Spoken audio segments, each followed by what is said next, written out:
Hi, ladies and gentlemen, and everybody in between. I'm back with somebody else's hair, and guess what? It's another Get Ready With Me. Now, for today's Get Ready With Me, we're going to do what we always do, a wig and a makeup look and a chat. But today we're going to be doing two makeup looks, kind of, because I changed my lips, girl. I don't know.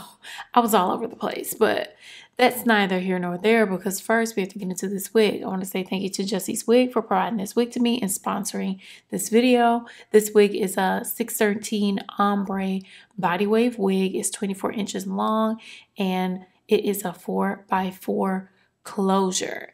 Now, when I first received this wig, I noticed that this wig came with dark roots, but it seems as though the dark roots were dyed after it being applied to the wig, because if you can't tell, the lace is a little bit grayer towards where the dye is.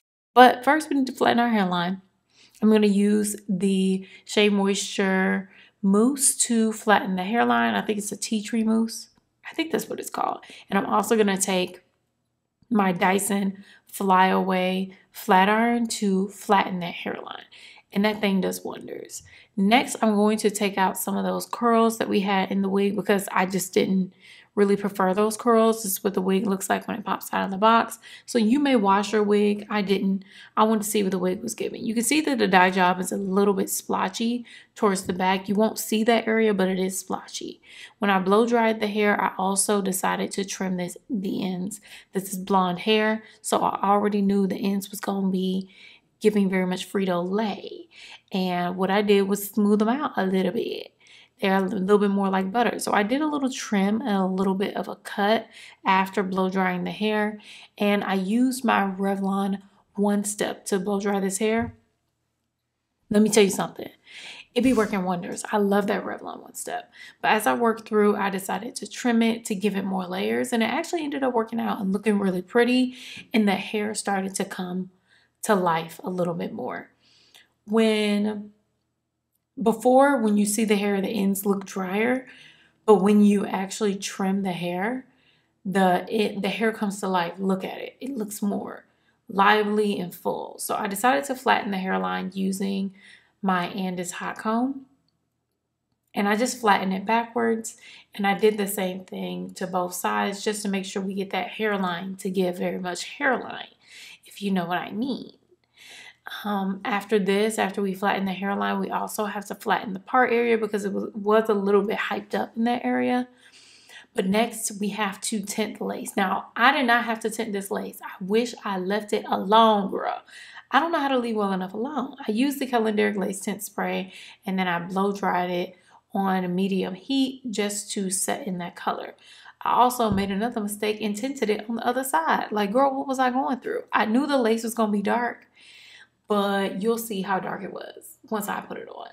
So let's not worry about that till later. Let's go ahead and flatten the hairline. I'm going to go ahead and use my ZLA wax stick to really, really flatten the hairline and get those flyaways down and go back in with my hot comb. As you can see, this is what the wig is looking like. It looks so pretty, so lively. I like it better this way than without the curls. Now we can go ahead and pop on the wig.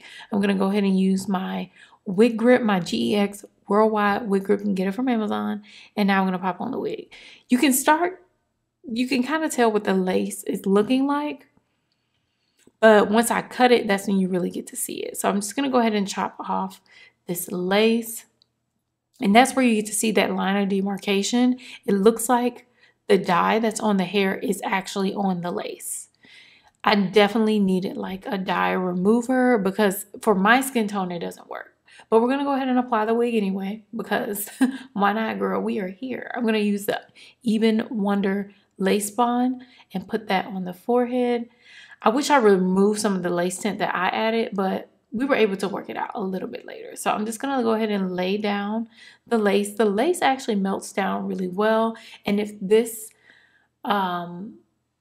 lace is a little bit closer to your skin tone because it's a little bit deeper, it is on the grayer side because this is an ash blonde wig and it seems as though color is a little bit more ash. It may fit your skin tone a little bit better. It just was a little bit too deep for mine. Now for me, in order to conceal the ends of that closure, I had to create some baby hairs. So y'all know how I like to do, chop them down real short, okay? And then go ahead and brush them things down. Now as you can see, they decided to use white thread. You can see it, so you need to make sure you cover that up as well. Now, I also like to do faux baby hairs because I don't like walking out with a cliff, okay? Just a closure cliff at the side of my head. I don't like that. So what I like to do is brush out my baby hairs. Why am I making that face? Girl, fix it. I'm going to use my, what is this? My olive oil gel, and I'm just going to go ahead and lay that down. I'm also going to use my Bobbi Brown walnut skin stick foundation to kind of conceal that. I use the walnut skin stick foundation because it's orange first, and then I go in with my, what powder is this? Too Faced powder in chai, and I try and go over it. I think I should have used a different brush because this brush was not really working that well. As you can see, it wasn't doing its thing, and a little bit of that orange is still peeking out, but that's what makeup's for, girl, because it wasn't blending like it was supposed to have blended. But as you can see, this is what the wig looks like after it's been trimmed. This is like more like, I think maybe 22 inches after the trim. What I wanted to do next was do more face framing layers. So I just cut some into the hair just to make it look a little bit more bouncy. Next, we're going to use our famous cheese spinning curl. I love her so much. If I put you on, let me know because this thing is everything. I'm going to use the cheese spinning curl on 410 degrees and on a 19-second hold to get these beautiful curls that you're going to see coming up, girl. And the great thing about the cheese spinning curls is that, girl, you can just relax. Put your leg up and chill while you curl your hair. You ain't got to worry about burning yourself, nothing. Next, I'm going to go ahead and set the curls using my Pantene air spray. Oh, smells so good to me. Love the smell of it. I'm going to use Pantene Airspray Flexible Hold. I think it's the number 3 hold to get the curls to stay. I'm going to spray it down on both sides, let the hair cool for a little bit. And once the hair cooled for maybe 5 minutes, I'm going to separate the curls with my fingers. And as you can see, the curls came out so beautiful and fluffy, especially after the trim. This is what the hair looks like at the end before we do our makeup. If you're interested in this wig, I'll leave a link for it down below. You tell me what you think about this unit, and let's go ahead and get into the face.